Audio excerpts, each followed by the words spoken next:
자, 이제 94페이지에 등기 신청에 필요한 정보. 등기 신청에 필요한 정보. 자, 정보를 제공해야 됩니다. 그래서 등기 신청은 말로 할 수는 없고요. 서면으로 신청을 한다. 각종 이제 서면 등을 내야 될 텐데, 이때 이 정보는 두 가지로 나누죠. 신청 정보, 그다음에 첨부 정보. 그래서 정보라고 하는 말은 서면 이렇게 이해하시면 됩니다. 신청할 때 신청서 낸다. 등기를 신청할 때 신청서를 신청 정보 이렇게 표현하는 거고요. 첨부 서류를 첨부 정보 이렇게 표현하는 거예요. 그래서 이런 각종 서류들을 뭐 해라?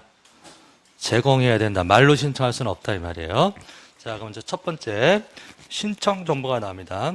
신청 정보는 1건 1신청지 원칙, 즉 건당 신청서 하나씩 낸다.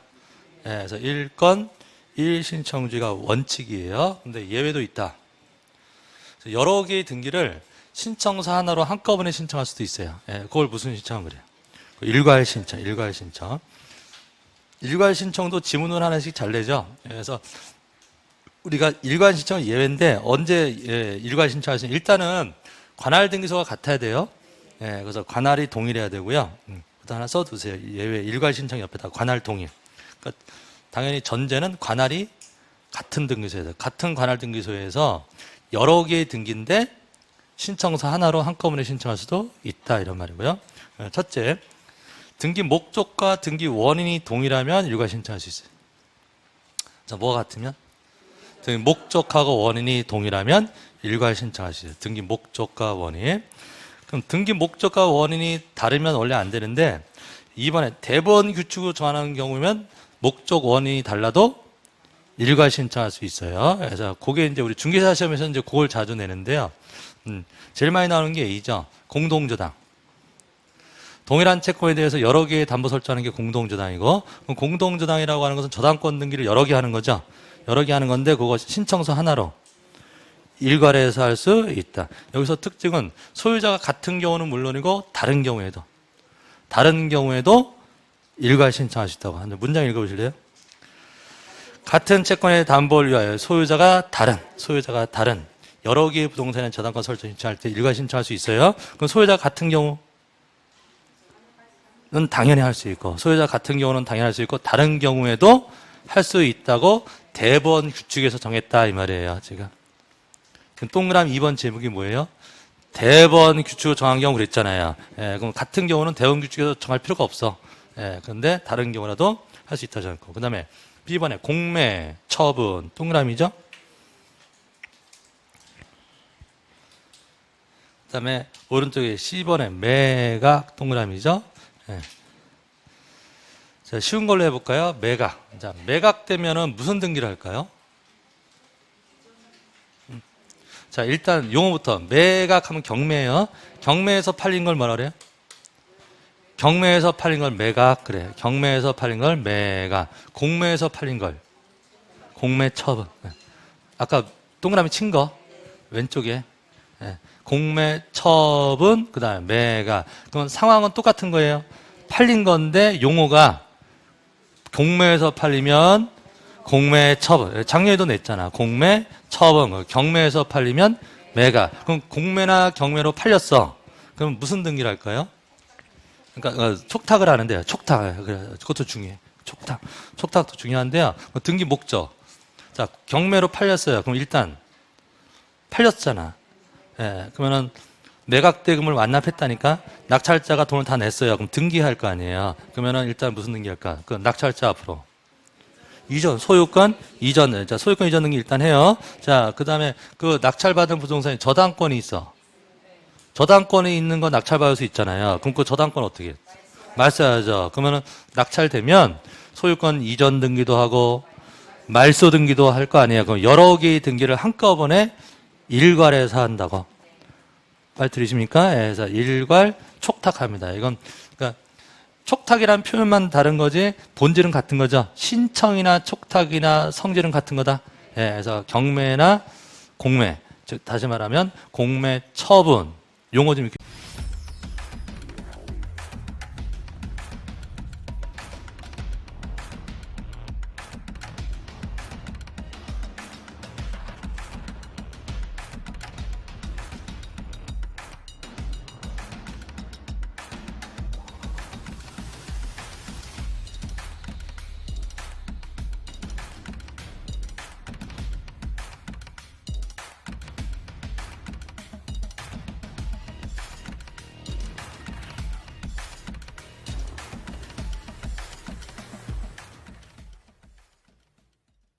공매, 처분, 그 다음에 매각이 됐을 때 등기들은 일괄해서 여러 개의 등기를 한꺼번에 하나의 촉탁서로 일괄 촉탁한다 이 말이에요. 자, 그 다음에 신탁 등기. 부동산을 신탁했다 그러면 신탁 등기하고 소유권 이전 등기를 일괄해서 합니다. 신청서 하나로 일괄 신청. 자, 이렇게 4개를 기억하세요. 공동저당, 그 다음에 경공매, A, B, C, D요. 공동저당, 그 다음에 경매나 공매, 그 다음에 신탁 등기고 일괄 신청하고요. 그 다음에 이제 주로 이제 일괄 신청할 수 없는 거에서 뭐 많이 나오는 것들이, 그, 환매 특약 등기. 환매 특약 등기는 팔 때 하는 거죠. 그럼 팔 때 무슨 등기랑 무슨 등기 하는 거예요? 소유권 이전, 일단 파니까 소유권 이전 등기도 하고 환매 특약 등기를 2개 하는데 일괄 신청은 안 돼요. 2개의 신청서를 2개를 내야 된다고. 근데 동시에 내는 건 맞아. 근데 일괄 신청은 안 됩니다. 근데 신탁 등기 이런 거는 일괄 신청이에요. 일괄 신청. 자, 그 다음에 방문 신청의 특례는 아까 했습니다. 아까 했고요. 아까 간인 이런 얘기 했었잖아요. 됐고요. 그 다음에 네모 2번에 신청 정보의 내용. 신청서에다가 뭘 써서 내야 되는데 신청서에 꼭 써야 되는 내용을 필요적 정보라고 합니다. 필요적 정보. 그다음에 약정이 있으면 쓰고 없으면 안 써도 되는 것은 임의적 정보라고 해요. 자, 필요적 정보 볼게요. 자, 첫째, 부동산 표시해야 되겠죠? 등기 신청서.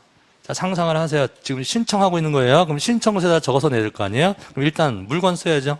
어떤 부동산인지 첫째, 부동산에 표시를 씁니다. 그럼 토지 같으면 토지면 그 토지 소재, 지번, 지모면 이런 거 쓰겠죠. 건물이면 소재, 지번, 구조, 종류, 면적 되는데 이제 작년에 나왔던 거 이필종 수편 수개의 건물 때는 건물 번호를 쓰죠. 건물 번호의 개념. 건물 번호. 이거 이장할 때 했죠. 이장할 때. 그래서 건물 번호라고 하는 것은 지번 하나에 여러 개의 건물이 있으면 지번 가지고도 건물을 표시하는데 10번째 건물이 2개 있을 수 있잖아요. 그러면 2개인데 지번은 같잖아. 그러면은 가동, 나동이니, 백일동, 백동 이런 건물 번호 붙여야 된다 그랬죠. 그래서 그런 경우에는 건물 번호를 줘요. 그래서 한 필 또는 수필상에 수개의 건물이 있대. 수개의 건물이 있을 때는 뭘 붙인다? 건물 번호를 붙인다. 이게 작년에 낸 거고요. 자, 부속 건물 있으면 부속 건물을 써줘요. 그 다음에 디귿번에 구분 건물. 구분 건물은 일동 건물의 소재 지번을 쓰고요. 다만 구분 건물에 대한 소재 지번을 기록하지 않습니다. 거기서 말하는 구분 건물은 전유 부분 얘기하는 거예요. 그래서 전유 부분 건물 표시할 때는 몇 층 몇 호 이렇게만 쓰면 되는 거죠. 그래서 전유 부분 구분 건물 표시할 때는 소재 지번 기록하지 않고. 자, 그 다음에 신청에 관한 사항 보시면 자연인 법인의 대표자 쭉쭉 나왔을 때 우리 아까 했던 것 중에서요. 우리 대위자는 성명 주소까지만 쓴다. 기억나십니까? 그래서 권리자, 자연인은 성명 주소 주민번호 쓰고요. 법인의 대표자도 성명 주소만 쓰는데 우리가 권리자가 아닌데도 주민번호 번호까지 써야 되는 사람 있죠. 비법인 사단의 대표자. 거기에 기본적으로 성명 주소는 다 똑같잖아요. 근데 주민등록 번호까지 나오는 게 거의 중간에 하나 있잖아요. 비법인 사단재단의 대표자는 뭐까지 써야 된다.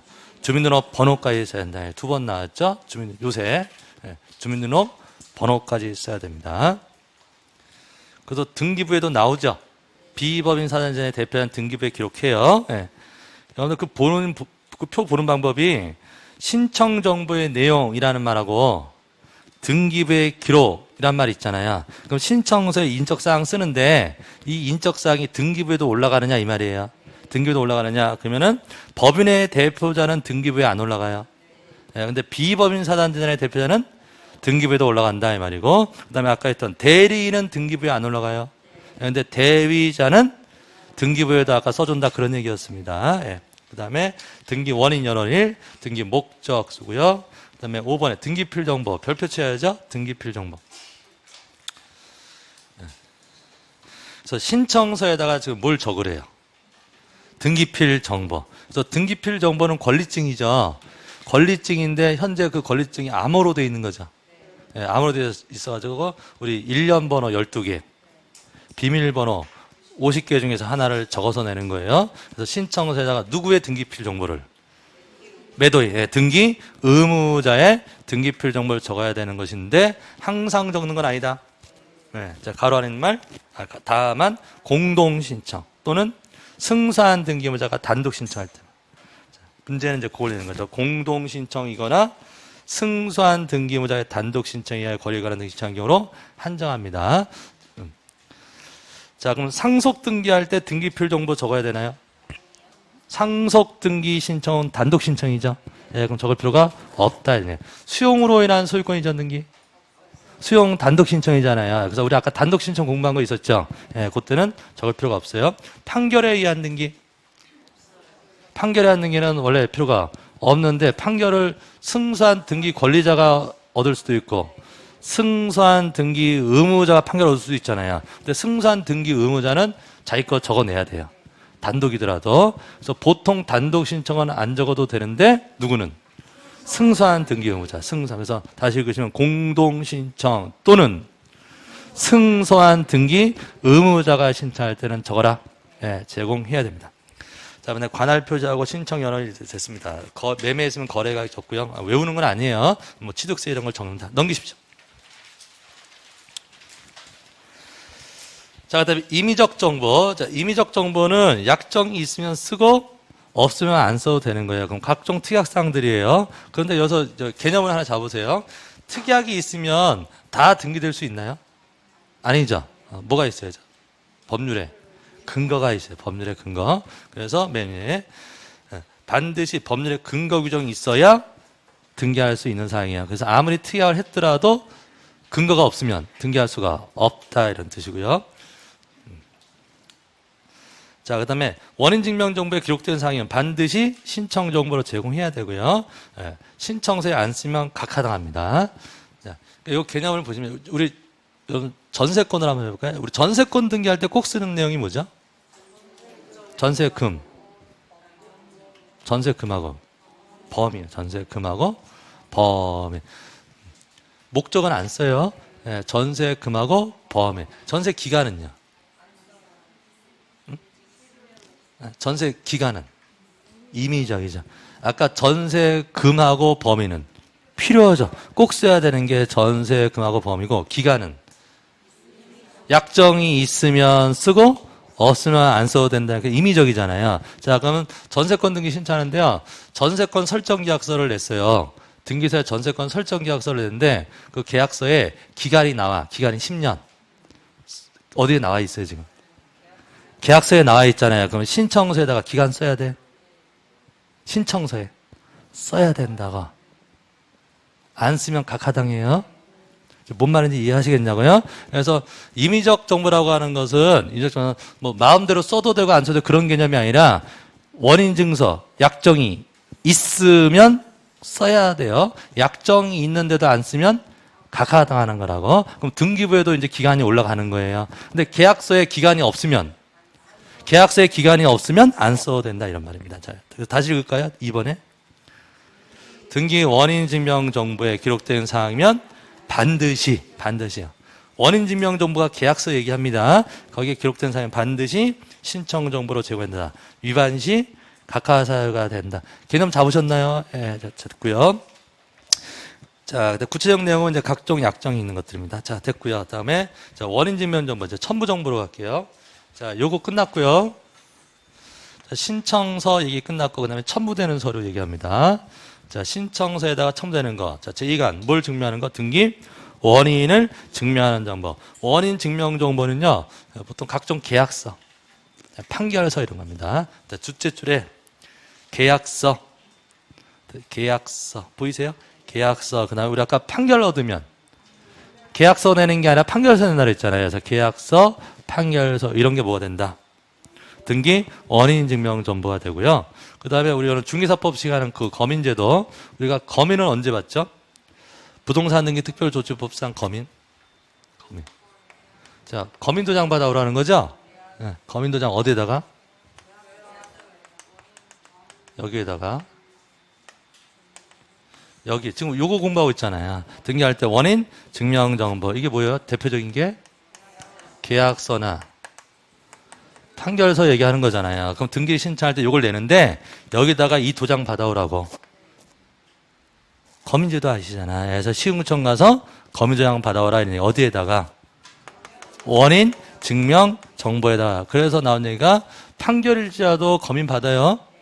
어디다 거민조장 찍어야 돼? 판결서에다, 계약서면 계약서에다 찍어야 되는 거예요. 자, 근데 자, 그럼 이 거민은 언제 받는 거죠?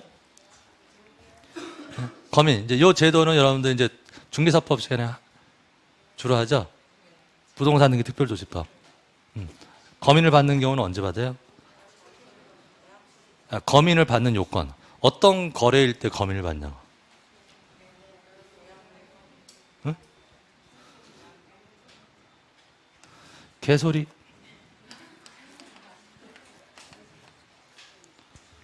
계약을 I가 아니라 계약을 원인으로 하는 뭐 할 때? 소유권 이전할 때 거민 받는 거예요. 예. 입법 취지는 뭐죠?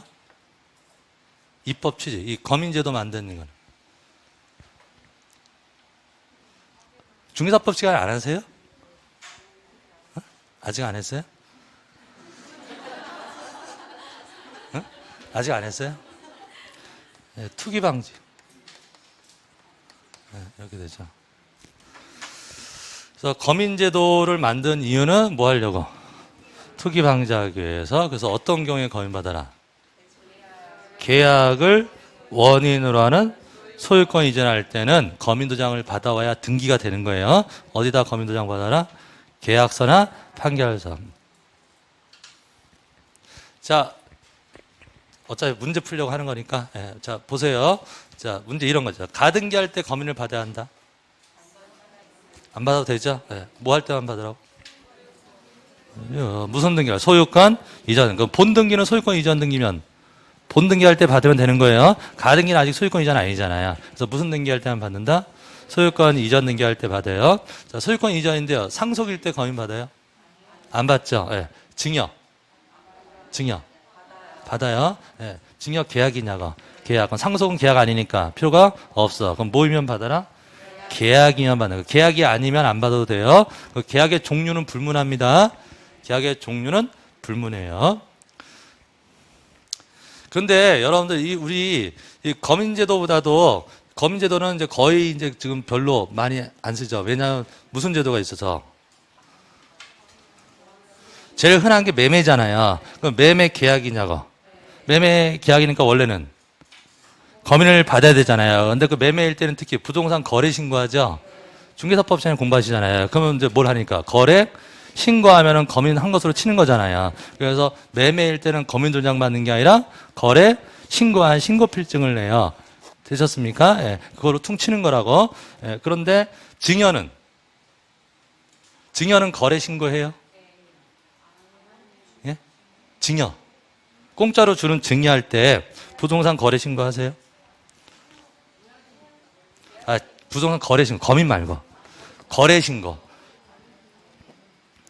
그 계약하고 나서 30일 이내에 해야 된다는 부동산 거래 신고. 예. 안 하죠. 예. 거래 신고는 뭐일 때만 해? 매매일 때만 하죠. 그 거래 신고의 가장 핵심 내용이 뭐예요? 신고 내용이 핵심이 거래 금액이죠. 그래서 일명 뭐라고 그래요? 밖에서는 실거래가 신고제도라고 하죠. 실거래가. 이게 얼마에 거래되는 실거래가. 그럼 실거래가 금액이 나오려면 매매해야 되잖아. 증여는 공짜 주는 건 실거래라는 게 있을 수가 없죠. 그래서 거래신고제도라고 하는 것은 뭐만? 매매만. 근데 거민은